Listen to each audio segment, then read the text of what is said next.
Where? At the Hindu temple. Atlanta Hindu temple, because nowadays there are many temples. Yeah. You come here. No, you come here. I want you here. Yeah. Come here. So, we want to honor on behalf of the ashram, Ramakrishnan ji and Shanti, come. Yeah. I request Trinita to hand it to them. Yeah. They organize everything so well. It's actually a group. Yeah.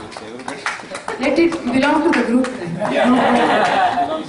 It belongs to the whole group. Yes. And then we would like, but the group, groups together around you, I have heard. So I think I'm correct in that assumption, correct? Yes. Yeah. And then Shobha, Srimati Shobha and Sri Parshuram, they are doing a wonderful job of taking care of the CD unit. Yeah. So we would like them to come and receive this. Please come, both of them. Yeah. Oh, this Shobha, inside it. Yeah. Not really needed. Nothing is needed. Thank you.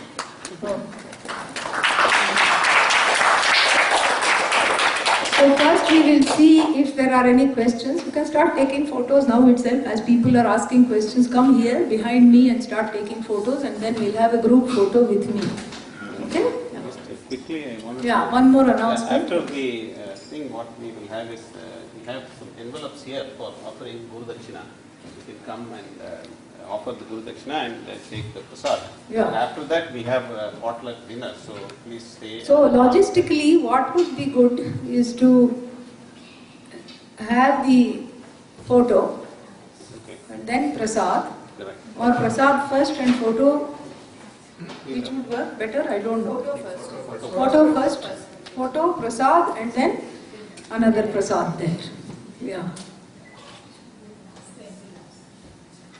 So, any questions from the last so many days we have been studying this?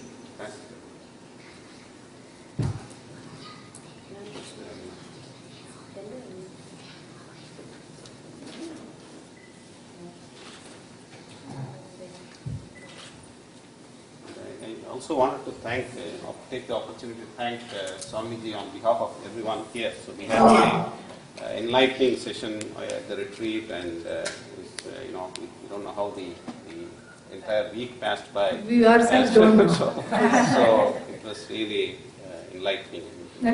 That's because we were in the present. That's why we don't know how time passed by.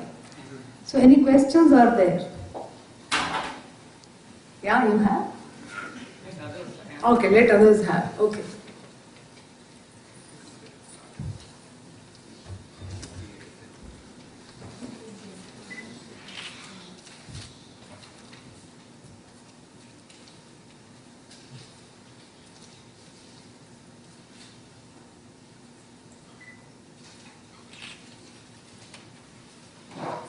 No questions. I guess they are giving you another chance. Pujiye. Lately I've been very conscious about the word consciousness. You have been conscious about the word consciousness. Okay? So I'll be asking several different questions. I mean, and please see if you can comprehend and give a comprehensive answer. Yeah. One is, we talked about Brahman consciousness. We said it is eternal, it's infinite. So I'm just curious that we are about 6 to 7 billion people in this planet Earth, excluding the species. And so even the satellite of Earth, which is Moon, we don't see any signs of life. Even the 9 planets, we don't see any signs of life. I'm not even going to the other galaxies. Right. So it kind of makes me wonder. On one hand, we say Brahman is infinite, is eternal. So that's one question I had. The second question I had was, understanding Brahman is a little bit very complex, very difficult. So let's go back to basic life, which is a cell on a petri dish in a laboratory. So now this cell, it has an ability to multiply itself, grow, and everything is within. So there is consciousness, which within the cell, it multiplies and all that. So is my understanding correct? Is it just like a spider weaves the web and leaves in the web? Is it consciousness is the cause of that particular cell and it enlivens the cell? Is that what, I mean, Yes. life itself? Everything. Why cell? Everything. You know, everything is just the presence of anything is the presence of consciousness, which is the meaning of the word I. And that I is infinite. I for infinity. I is infinite. I never comes to an end.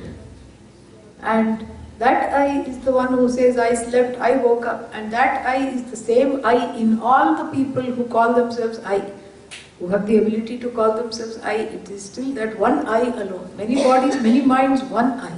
That one I is intelligent. It is the cause of all the so-called morphings into so many names and forms. Itself is not any name and form. Itself is formless, nameless. It is the intelligence behind the cellular multiplication. That is why you can, the cells in the liver can only make liver. Kidney cells make kidneys. It's not some kind of a random getting together. There is an intelligence, and that intelligence is infinite, because wherever you see, that's where it expresses itself. And life is not finite. We are just talking of now they are, our way of looking at the galaxy is limited.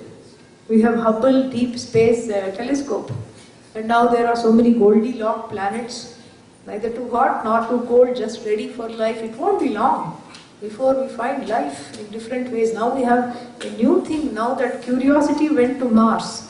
Since then we've had the possibility of knowing that we are all Martian. Yeah, because the material for life here has been coming from Mars, they say. Very interesting.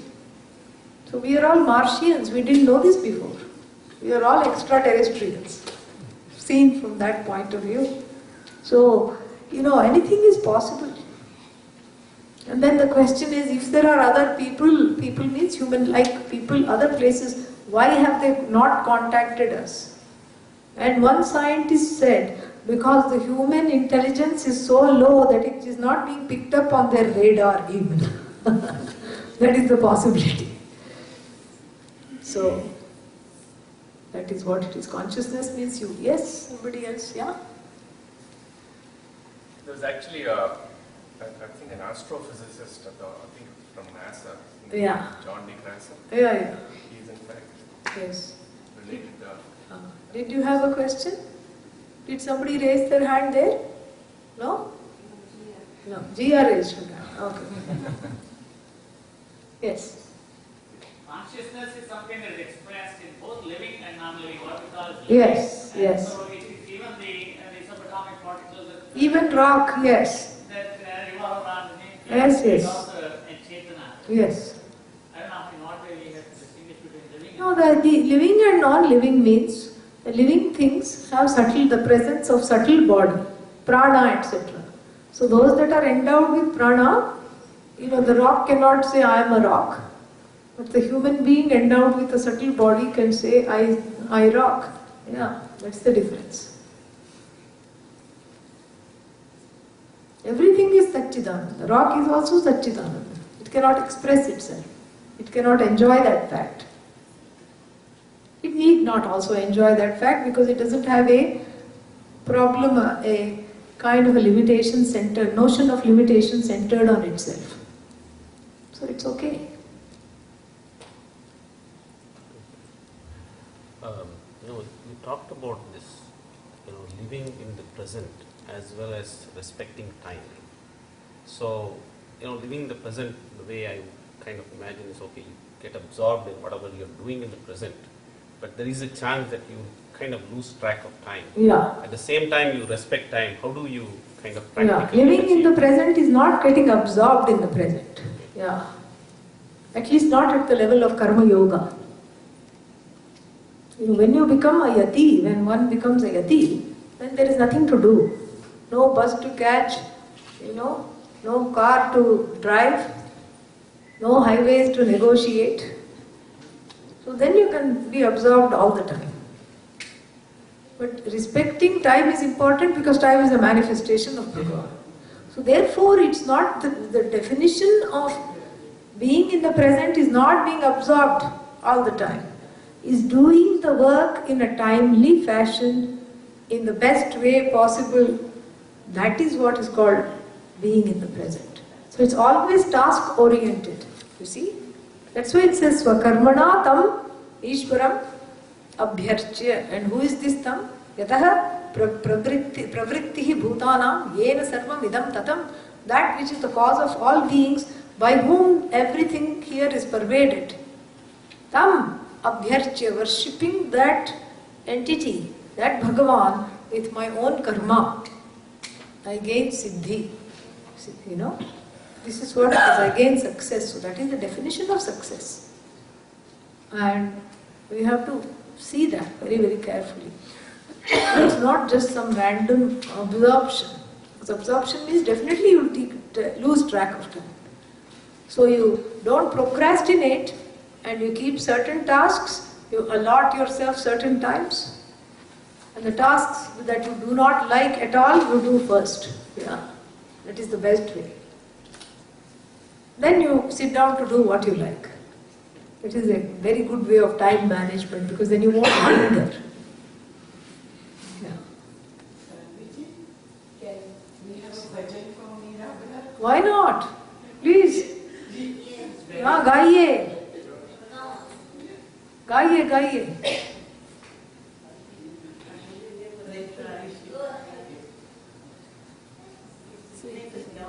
Keep the ring with the hands.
भावना आनंद मंगल खाओ तुम, आनंद की है चाह जो, गुरु के द्वारे खाओ तुम, श्रद्धा के फूल हाथ ले, द्वार को खटखटाओ। Very nice.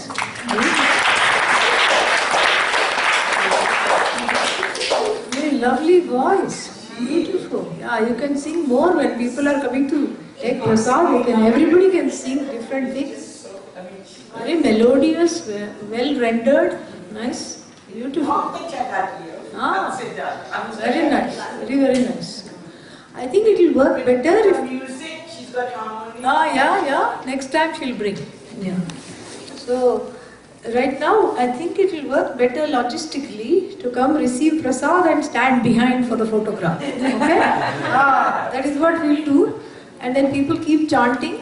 Don't wait for any queue. As soon as one person finishes singing or chanting, another person take it up. Okay? Yeah. You can chant everything, Guru Stotram, Guru Paduka Stotram, any bhajan, any kirtan, no holds barred. Okay. Prasad time. So receive the prasad and stand behind. Yes, Padma? Yeah, tell me.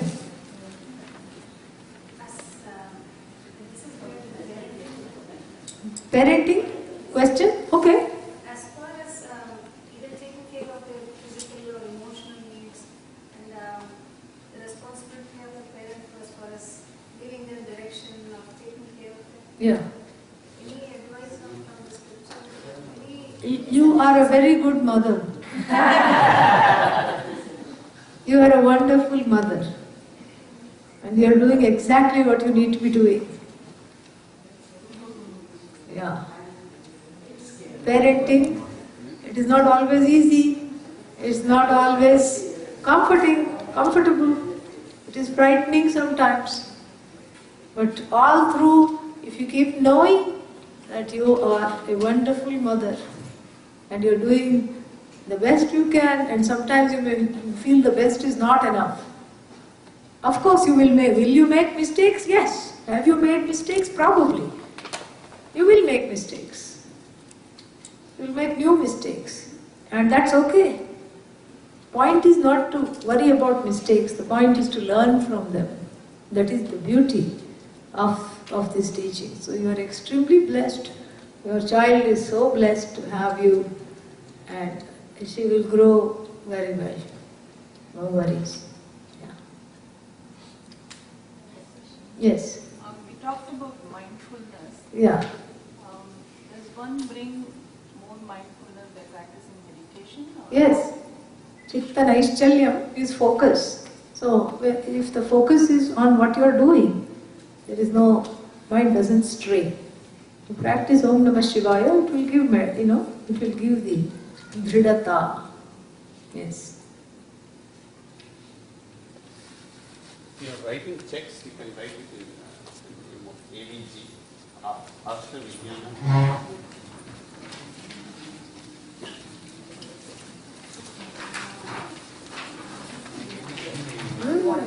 Aji, how is your health, Amma?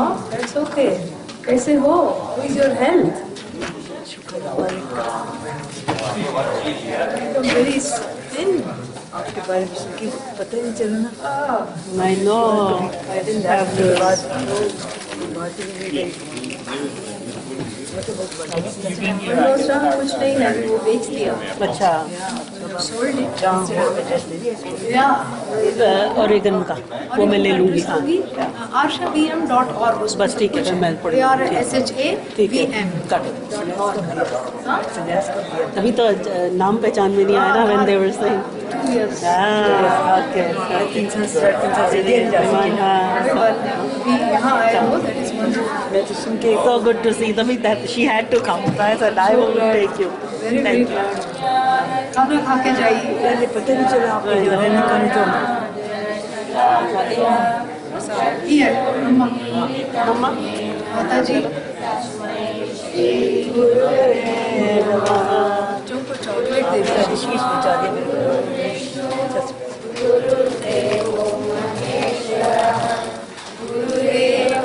have the whole packet here, that way it Samaram Jangamam Vyaptam Yatkinchit Sacharacharam Tatpadam Darshitam Yena Tasmai Shri Gurave Namaha. People stand in the back after receiving prasad. Sacharacharam Tatpadam Darshitam Yena Tasmai Shri Gurave Namaha. Sarvashruti Shiroratna Virajita Padamjaha Vedanta Mujasuyo Yaha Tasmai Shri Gurave Namaha. Chaitanya Shashvata Shantaha Vyomahito Niranjanaha Bindunatha Kalavitaha Tasmai Shri Gurave Namaha. Jnana Shakti Samarudhaha Tattvamaya Vibhushitaha Mukti Mukti Pradataja Tasmai Shri Gurave Namaha. Janma Samprapta Karma Bandha Viragine Atmajnana Pradhanena Tasmai Shri Gurave Namaha. Shoshanam Bhavasindhosya Jnapanam Samsara Sampadaha Guru Parodakam Samyate Tasmai Shri Gurave Namaha. Gururadhikam Tattvam Gururadhikam Tapah Tattvajnanat Param Nasti Tasmai Shri Gurave Namaha. Shri Jagannatha Madguru Shri Jagadguru Vadatma Sarvabhutatma Tasmai Shri Gurave Namaha. Gurudaradirannadisya Guru Paramadaivatam Guru Paradaranasti Tasmai Shri Gurave Namaha.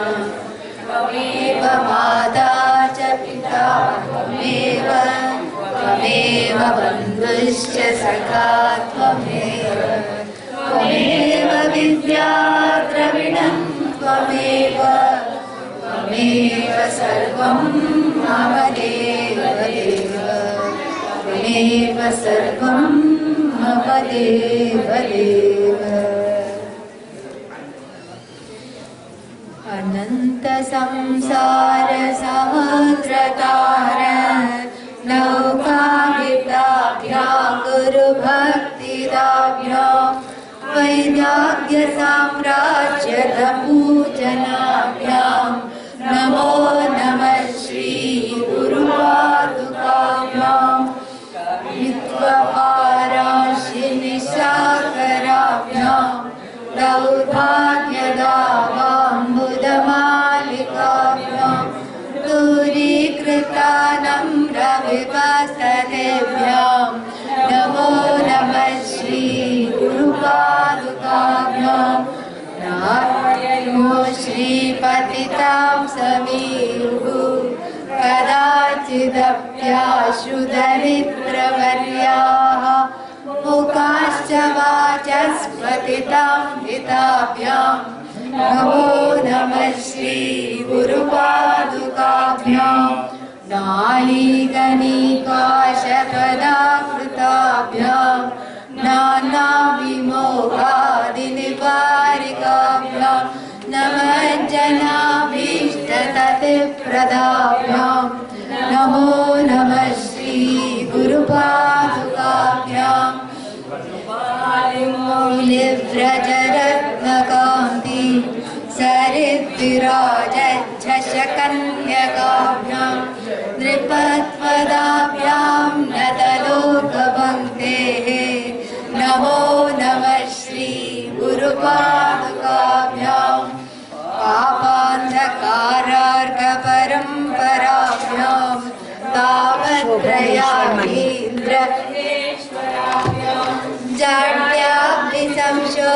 चरणपाणवाभ्यां नमो नमः श्री गुरुपादुकाभ्यां सर्वव्रजकारुणाभ्यां समाधिदानव्रतदीक्षिताभ्यां प्रमाधवाङ्घ्रिस्थिरभक्तिदाभ्यां नमो नमः श्री गुरुपादुकाभ्यां पराणामखिलेष्टदाभ्यां स्वाहा सहायाक्षधुरन्धराभ्यां स्वाहाच्च भावप्रदपूजनाभ्यां नमो नमः Shri गुरुपादुकाभ्यां निषट्कभ्यां विवेकवैराग्यनिधिप्रदाभ्यां बोधप्रदाभ्यां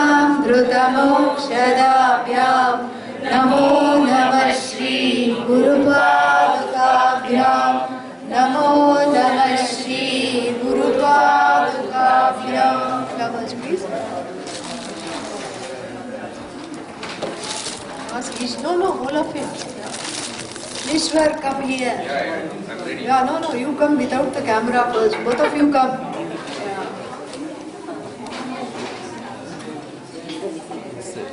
Both of you come.